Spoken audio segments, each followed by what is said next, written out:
मेरा नाम हानिया है। मेरी उम्र 18 साल है। हम दो बहन भाई हैं। मेरा भाई स्कूल में पढ़ता था और मैं कॉलेज में पढ़ती थी। मैं जो उन हो रही थी, मेरे जिस्म में तब्दीलियां रोनुमा हो रही थी। मेरा अगला सामान बहुत तेजी से बड़ा हो रहा था और नीचे के भी हालात बिल्कुल ऐसे ही थे। खैर, कॉलेज के पहले 2 हफ्ते तो मुझे ये सब कुछ बहुत अजीब लगा। फिर कुछ दिनों बाद सब कुछ सही हो गया। खैर, मैंने ये सब किसी को नहीं बताया, ना घर में और ना कॉलेज में किसी जाति के साथ इस बारे में बात की। मेरी दोस्ती क्लास की शरारती लड़कियों के साथ हो चुकी थी, लेकिन मैंने उनको इस बारे में कुछ नहीं बताया। आखिरकार मैंने हिम्मत की और उनसे पूछ लिया कि ये सब मेरे साथ क्या हो रहा है। तो वो नहीं पड़ी और कहने लगी, अरे बेवकूफ, ये तो सबके के साथ होता है। मैंने कहा, अच्छा। मैंने पूछा, ये क्यों होता है? तो वो कहने लगी, तुम्हें नहीं पता? मैंने कहा, मुझे नहीं पता, तुम बता दो। तो उसने कहा कि हाँ, तुम बालग हो गई हो। तुम्हें नोट किया हुआ होगा कि तुम्हारा सामान बहुत बड़ा हो गया है। मैंने शर्मा कर कहा, हाँ, ऐसा ही है। मेरी दोस्ती चूंकि उनसे काफी गहरी हो चुकी थी, अब हम एक दूसरे से अपनी पर्सनल लाइफ भी शेयर करना शुरू हो गए थे। एक दिन कॉलेज में मेरी दोस्त आलिया ने मुझे कहा कि तुम गंदी फिल्में देखे हो। तो मैंने कहा, नहीं, मुझे इसके बारे में नहीं पता। तो कहने लगी, आज तुम्हें दिखाऊंगी। मैंने भी कहा, ठीक है। शाम को वो मेरे घर आई। उसने मेरी मामा को कहा, आंटी, मैंने इसिया के साथ कॉलेज का काम करना है। तो मेरी अम्मी ने उसको मेरे कमरे में भेज दिया। उसने दरवाजे खलाक लगाया और कहने लगी, आ जाओ, तुम्हें फिल्म दिखाऊं। उसके पास बैठ गई। उसने मोबाइल पर गंदी फिल्म चलाई।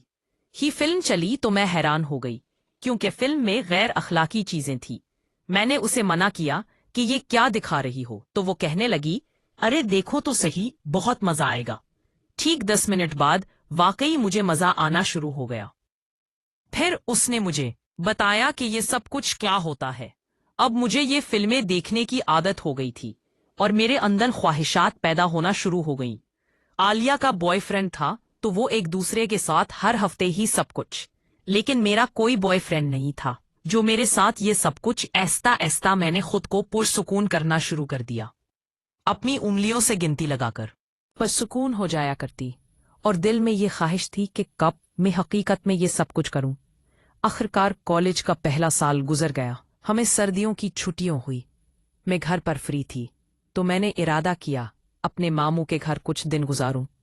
मैंने अम्मी जान से इजाजत ली और अपने मामू के घर के लिए रवाना हो गई। मेरे मामू एक डॉक्टर थे। उनके 3 बेटे थे। तीनों ही मुझसे उम्र में बड़े थे। मम्मा के घर पहुंची तो मेरी बहुत मेहमान नवाजी हुई है। मम्मानी मेरे साथ रात गए बातें करती रही। अगले दिन मैं मम्मानी के साथ बाजार गई। हमने सारा घरेलू सामान खरीदा, पर शाम को मैं वापस आ गई। मैं बहुत थक चुकी थी। शाम को खाना खाने के बाद मैं अपने कमरे में चली गई। रात के 12 बजे मुझे फिल्म देखने की तलब हुई, तो मैंने चुपके से अपना फोन निकाला और वीडियो देखना शुरू हो गई। मेरे मामू का बेटा करम, वो भी जाग रहा था। उसने खिड़की से मुझे देख लिया तो उसने कहा, ये तुम क्या कर रही हो? मैं ये सुनकर परेशान हो गई और अकरम को कहा कि प्लीज ये जो तुमने देखा है किसी को मत बताना। अकरम ने मुझे कहा, ठीक है, मैं नहीं बताऊंगा, लेकिन इसके बदले मुझे भी कुछ चाहिए।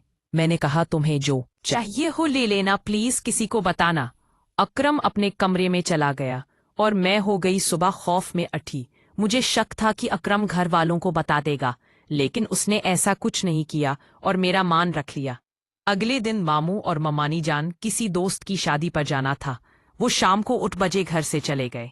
कहा कि हमें लौटने में सुबह हो सकती है। मामू का छोटा बेटा शादी पर साथ ही गया। बस अकरम और असगर घर पर थे। हम तीनों कजन लूडो खेलने लग गए। तकरीबन 1 घंटा हमने लूडो खेली। इसके बाद असगर अपने कमरे में चला गया। मुझे प्यास लग रही है तो मैं उठी और किचन में पानी लेने के लिए गई। मैं किचन में पहुंची हूं तो पीछों से अकरम दबे पांव आया और मुझे किसके गले लगा लिया। मैंने कहा, करूं एक ऐसी हरकत है अगर मैं जोर से करवाते हुए कहा, आपने ही तो कहा था जो चाहो मांग लो। मैं उसका इरादा समझ गई। मैंने कहा, करना ये नहीं हो सकता।